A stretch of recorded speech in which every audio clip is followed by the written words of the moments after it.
Hey guys, Tarke Cat, and I want to make a video talk about the things I've been doing to try and make my Ironman Unexplored map Battle Brother runs more consistent. I'm in the stage of the game now where I'm able to kind of get up to the first crisis if I get lucky, and I'm trying not to just like progress through the game based on RNG and swings. I'm trying to improve and shore up my day 1 to day 50 as much as possible. I've been finding that the most interesting so far as I've been learning. And then once I'm really confident, I'm then going to try and take on the super endgame stuff. I've been playing for I think about 175 hours now, and I've been playing pretty much consistently Unexplored map, Expert, Ironman the entire time. And it's been really interesting playing this way. I haven't played a game in this sort of manner since like early Path of Exile in like 2013. So I found it a very interesting learning experience. The issue I've had while trying to learn like this though is a lot of the content for Battle Brothers is either hyper focused on extreme late game, or it assumes a lot of prerequisite knowledge, or it's outdated because there's loads of random DLCs, or it's modded. There are a lot of people playing with mods, there are a lot of people playing all these other things, and I haven't been able to find that much content based on just using unexplored maps. If you have any good tips for playing with unexplored maps, please let me know, but these are just the strategies I've been using to try and shore up my runs. So first off, what origin am I playing? I think origin is really important, and not enough people talk about that when they make guide content for Battle Brothers. So I've found Poacher's origin is the most consistent one for me playing in this manner. I went through all of them and I tried experimenting a little bit. I was having relatively good success with the Trader's origin. And I think that it's probably between Trader's origin and Poacher's origin, in my experience anyway, for a newish player to go into playing Battle Brothers in this manner. Briefly on Traders, the reason why I think Traders is good for learning in this case is it has a penalty to the amount of renown it gains, and contractor difficulty scales with renown. So if you always have a nobody band of mercenaries that no one cares about, you're always getting relatively easy missions, meaning you're going to be getting a lot of just kill the brigand thugs. And that actually kind of works in your favor in a way. And alongside that, you have the more obvious perk of just getting 10% better buying and selling prices, which just means that you'll have a better income of cash, you'll have more reliable income, and that just means that you can be hiring more aggressively with the extra money and occasionally purchasing a little bit of gear. I think a big trap is the idea of like obsessing over that and then buying up all your gear, then wasting currency, instead of just focusing aggressively on recruiting the right backgrounds and upgrading your retinue. So that was actually the issue I had with this current run. Is I got a little too obsessed with the wrong kind of stuff, and I kept trying to force buying and selling, and just with the part of the map I was in, I was making pittance. You know, I'd be emptying all of my economy, picking up like, wood and furs, and then I was only getting like 20 gold profit, and I realized, hang on, if I'd instead just invested that currency into shoring up my recruits early, I could have leveraged that power to be taking on more aggressive camps. There are a couple of camps that I found on the map that I skipped over, which if I'd shored up my group more, I could have taken on, and that would have gotten me better gear, which would have snowballed me. So a big thing is knowing like what sort of fights to go for. The sooner you're able to take on the more challenging fights, like raiders or barbarian reavers, and getting their weapons, you can snowball really, really hard. So I try and take on raiders as quickly as possible, mostly to get stuff like pikes. Like as soon as I get a pike, I'm confident like I can party. I'm sorted now. Also, you know, you tend to get tier 3 flails very early on. I don't use them all that often, but like for the early game, they can actually be pretty solid. My turret team comp is a bit of a mess, because I was a little too aggressive with some of the fights I was taking on early, and I lost like all my best dudes, which wasn't that great. So, but with this, I've been able to consistently take on stuff like Alps in the first like 15 days, which before I started playing this way isn't something I could do. So what have I been doing in terms of how I'm building my composition? I guess I'll start off by bringing up the perks. and then I will go through statting and the type of equipment I'm using. So, pretty much universally, regardless of what kind of build I have planned, I've been going for Colossus, Gifted. On my range characters, I've been taking Quick Hands, because I've been using a lot of throwing weapons. On everyone else, I've been taking Dodge as my third point. And then, for my fourth point on my range characters, I would take Throwing Mastery. And for my other characters, a lot of the time I've been taking Polearm Mastery and being really aggressive with polearms and throwing early on. The idea and the goal is to try and get to level 7 and to pick up Nimble as safely and as consistently as possible. So at this point, I haven't got anything particularly good in this row. In this row, I tend to take a utility perk to shore up whatever the weakness of my current bro is. So if they have very low fortitude, at this point I might take something like Fortified Mind to bump their resolve. I might take something like Pathfinder. I take Pathfinder a lot of the time. If I know there's someone who's not going to be sticking around for that long, I might even look into something like Fast Adaptation. I wouldn't use it with polearms, but like if I was using spears on them or they were just like a whatever tank bro, might also go for 9 lives. Taunt is also been pretty good on characters I don't really care about that much. I want them to just like get me through the people I know that I'm not going to stick around with for the long term. I think one of the big issues I was having when I was trying to learn the game is I was going online and I was following guides, but all of the guides were like, this is what you do for the perfect endgame composition, and it's all planned around like level 11 bros, and everything's min-maxed around like an endgame setup with perfect fame items, and not so much about like, this is just what you need to get through the early game. Another strategy I was using early on was taking Adrenaline on everyone, and trying to play around tempo. I can't remember where I first heard it, but I think I was reading something, and someone said that they found success through tempo plays. I used to play a lot of card games, and when I started thinking about Battle Brothers in that sense, I'm like, oh, of course that makes sense. You try and build around early game advantages rather than just like line battling. That's another like habit you need to try and break, is just line battling.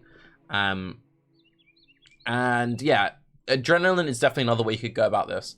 I found just with going with this setup of Colossus, Gifted, Dodge, the defensive consistency, it was excellent, and I just found it was less swingy than Adrenaline. It's something to play very aggressively because I was so tanky, and I was being less affected by injuries. So when I'm taking stuff like Gifted, and how am I statting my brothers? So if we jump back into Battle Brothers, on my ranged guys, I'm taking range skill, health, fatigue, pretty much every level. Occasionally, I will take Resolve if my Resolve is low. I try and aim for a ballpark about 45 Resolve. I feel like if you're in the 45 to 50 mark, you don't ever have to worry about your guys fleeing, especially if after that you then throw on a banner, you're absolutely chilling. But yeah, so my range bros, it's just pumping range skill, fatigue, health.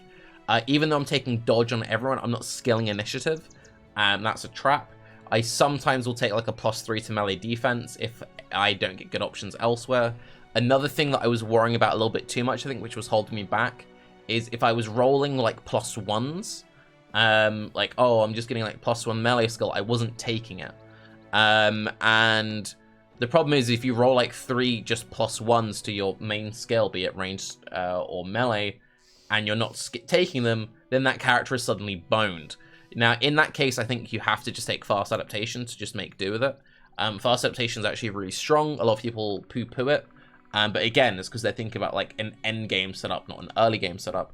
Fast Adaptation, I think, is really, really strong. And it's something I do take on characters that I'm not planning on using for all that long. Another thing that I take sometimes instead of Colossus is I will sometimes take 9 lives. It's very dependent on the situation, though. The situation where I would take something like 9 lives is if I do happen to be doing like a caravan escort, or I'm in a position on the map where I can like see like 2 brigands patrols or like 2 barbarian patrols or something. I've just fought 1. I know there's another fight very soon. and someone's just leveled up and they've got very low life. If they've only got like 10 life or 15 life, taking Colossus isn't really going to do anything because they're still going to be in one-shot range. Whereas if I take 9 lives, that buffer, it means that I can then take that person into the next fight. Not necessarily safely, but I don't need to worry about it too much. And it just means that I can take more fights. If I'm doing at least 1 fight a day, I'm doing okay. If I'm not doing at least 1 fight a day, then I'll start to fall behind. For this run, this was 21 days in, when I decided to start recording this video. You can see I've been with Coming 21 days. This is my starting character. Has 30 kills. Most powerful opponent was an Alp. Now, I've been playing around a lot with, like, when should I be going to 12 men? Some people say that you should be going to 12 men right away. Other people say that you should stick small for as long as possible. I've been doing both. I've been finding a lot of success in focusing on just getting 6 men early, giving them the best gear possible. If I happen to have funds lying around, I will then take a 7th. But trying to go into the early fights with only like 7-ish, 6, 7 men. I think going wide early is definitely a mistake. I find a lot of success in floating around 8 to 10 for the first couple of days, and then eventually going to 12 only once I'm confident that everyone has good gear. If I haven't got good gear, then there's no point because I'm just going to have lots of death. Lots of death is wasted currency. And you can see for this one, we've had 6 deaths, which is 6 deaths too many, really. But in the grand scheme of things, and especially compared to my previous runs, is actually not all that many. This run was actually off to... It had a very poor start. I got to an excellent point in the day 5 to 10 tier range, and then I got a little bit too cocky, and you can see that day 11, 12, 13, 18 weren't very good for me, because as I labeled them, I lost my best dudes, which was a slight problem. Yeah, losing this guy in particular was the real issue. The Alp fight was going very well for me, but I just happened to like miss 4 attacks in a row on the final Alp, and then that Alp ate my best guy, which was very sad. And something very similar happened to me on this battle. I could have outplayed it, but I put someone in a very risky position, then low rolled my attacks 2 rounds in a row and then lost him. That was a situation where I probably should have just been more cautious. And again, that's the main thing. By trying to learn about how to make my runs more consistent, it's about finding that balancing line between knowing when to go for the aggressive tempo plays, which will snowball, and also trying to focus more so on, rather than like 1 in every 5 runs being a good run, I want 4 out of 5 runs to be a good run. Like, my ideal goal is that I can eventually get to a point where I can do a poacher start, unexplored map, random seed, and every single time I can be getting to like the actual content, rather than just like, oh, I got really lucky this time. So yeah. So I spoke about how I was starting my range guys. I didn't really talk about how I was starting my melee. Let's use the You're a Better example. All my good melee guys died, so I can't use them as an example, sorry. Taking melee skill, melee defense, life every level until nimble. If I have low resolve and I'm getting like +4s, I might take a +4 to resolve instead of like a low roll life. But I've just found doing that is the best thing early on. A good thing about just like pumping life really aggressively and going for the Colossus gifted thing, as I said before, is it puts you out of injury range, and injury is the main thing which really screw you up early on. Especially when you're playing in smaller group size. When you have the larger groups, you can put people into the back, you can let them heal up, it's no problem at all. But injuries slow you down, and when I'm going for at least 1 fight every single day, I can't afford to have my best guys just like, oh, gotta camp and rest here. Another thing I've been doing less of is, like, if I happen to get to a town, just as it hits nightfall, I need it to be dawn to be buying things or hiring new people, rather than just camping on the spot, I will go on a little walk around the village, just to explore a little bit more of the map. Again, playing on an unexplored map, you need to explore the map. So as you can probably see, whenever I'm going to a town, I'll go a slightly different way just to see more of the map. It's a great way to find early camps. and early camps means early battles means early gear, and that's another thing. If you're doing this whole random seed unexplored map thing, it's quite common that you'll get to a town and there aren't good recruits, there isn't a good marketplace, there aren't contracts you can take, or the contracts you can take aren't the right contract. One thing I was doing before and where I was struggling is I was just like, well, I have to make do, and I was taking super rippy contracts or bad contracts. What I would call a super rippy contract would be like beasts on day 1, there's no need for it. And what I consider like a bad contract is like a 3-day travel caravan. Caravans are super risky, and you don't know where you're going to end up, and it could completely screw you over. So instead what I would do is like, okay, that's fine, I will just run to the next village. Because I'm playing poachers, I can actually afford to run around the map a bit with only like 3 men, because I will be faster than basically everything else on the map. So even if I'm just running around trying to find a good town to get myself started out, get some early gear, get some early recruits, it doesn't matter if I like bump into some barbarians or some brigands, because I'm just faster than them. So yeah, really good. On that, let's talk about retinue things and what retinue stuff I've been going for. I've been finding Lookout really strong, specifically for playing with Unexplored map. I don't think I would value it that much if I didn't play Unexplored map, but increasing your sight radius by 25% is excellent. You discover 10 locations on your own very quickly, and the more footprint information is handy. I then like to go for Scavenger, because I burn through a lot of ammo with the way that I use my throwing weapons. One throwing weapon is worth 3 arrows, which is something also worth considering. So also, if I know that the fight is won, I won't just keep throwing axes or throwing javelins, because it's just a waste of ammo. But yeah, it's an excellent way to use less money, because you're regaining tools, you're regaining ammo, and it also means that I'm less dependent on towns. It means I can spend more time in the wild. It means I can spend more time exploring the map. Would highly recommend those two. Otherwise, I would probably go for Scout, because again, more travel speed, it scales really well alongside poachers, and you know, you do quite occasionally get the random like sickness and accidents events, which can screw at a really bad time. It's the one time where I think maybe I should be trying to do more beast fights, but making sure the beast fights I'm doing, are in the open and not in the woods, because like, even if you have a really strong company, if you take a random beast fight in the woods and you just like roll poor terrain RNG, you can get screwed really hard. And that might be another advantage of maybe running like small company sizes. You could like bait the beast to come out of the woods. I don't know, possibly. I think one thing, and if someone knows this, please let me know.